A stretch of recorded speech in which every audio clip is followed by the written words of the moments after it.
Good day, everybody. Dennis Wilborn from ActiveTrendTrading.com. Big question for you today is your bias towards the market costing you money? If your bias towards the market is not neutral, you'll wind up making unforced errors that could impact your trading account in a negative way.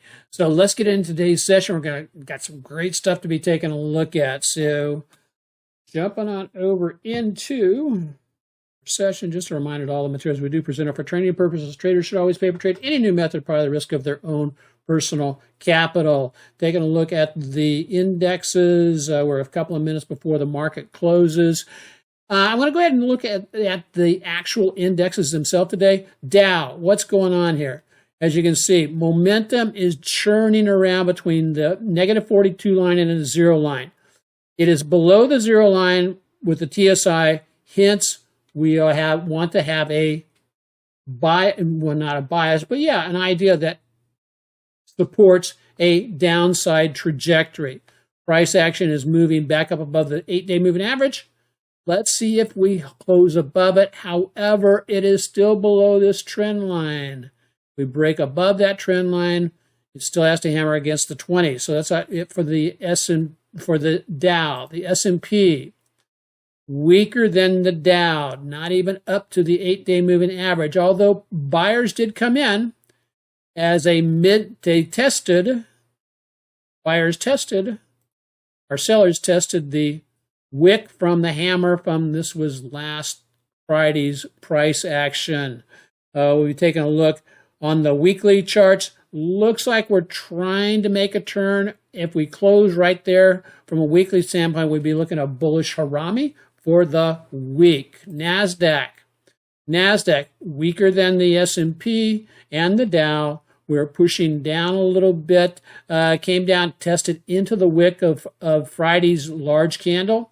Still, TSI could break up to the upside. We do have positive divergence on all the indexes with respect to the TSI. That's what this is right here. That's positive divergence. Oftentimes that's a precursor or a predictor that we are going to get into a rally mode. But if we do rally, we've got to break through the 8, and then where are we likely to go? Well, that downtrend line is going to be there, and that will potentially reject the upside move.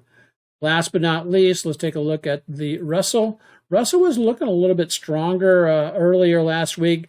Didn't even get back down to the lows here from the 12th. Buyers are coming in and supporting it. Still hasn't broken above and closed above the 8-day. But this is, I would say for today, this is kind of a positive day for the Russell. At the same time, though, we are reaching a level of past resistance on the TSI, so we could roll over from here. We did gap down, closing down, but we've got a whole, a lot more space for potential support there. A couple of stocks I'm looking at just going forward. I'm looking at cyber for a potential downside trade. And again, why? Well, one, TSI has reached all the way back up to the zero line. As long as TSI is below the zero line, it basically is indicating that we have a downside trajectory or projection that will go back to the downside. Needs to close and rip through today's low at the 8-day moving average. That's cyber. The other one that is very interesting is coin. Coin came up, bounced on the 8-day moving average, and looks like it's rolling over. It still has a lot of room to fall down to the downside. Good weekly options on this one to take a potential, go out about 3 weeks, let's say out to about the 17 June for a trajectory down for the downside. Has pretty good open interest on some of its puts. Put would be the $60 put strike, with the anticipation we'd blow through that and roll on down. Last but not least, I am liking also Moss. Moss is doing something similar. See, we crossed over and we're below the moving averages, and TSI is rolling down. We've taken out the lows from yesterday. If we take out the body of the candle right there, we could be slipping on down to about 56. It's tradable from where it's at down to about 56. We break 56, look out below, we're probably going to 48. Not to leave you without a potential upside trade. Take a look at VRTX. It is basically, everything is in gear to the upside, although it is running into resistance from past levels of support / resistance. And the other one that I really like is ZIM. Looking for ZIM on a bounce back down into the moving averages. It too is showing that, it's on not huge weakness, but as you can see, the sellers have come in at about the 71.48 level. So that's it for today for the individual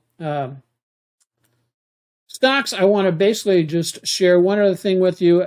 For those who choose to opt in with us for the free newsletter from ActiveTrendTrading.com, you also get to partake in our traders tools. One of the trader tools that we like to put out is the conversion of clues score sheet, checklist. I won't go into how this works, but basically it'll help you, one, make sure that you maintain a neutral bias, because if a stock flunks this scoring checklist, you stay the heck out of the stock. And so that's it for today. I'll just basically say aloha, God bless. Looking forward for more good things through the rest of the week. See ya.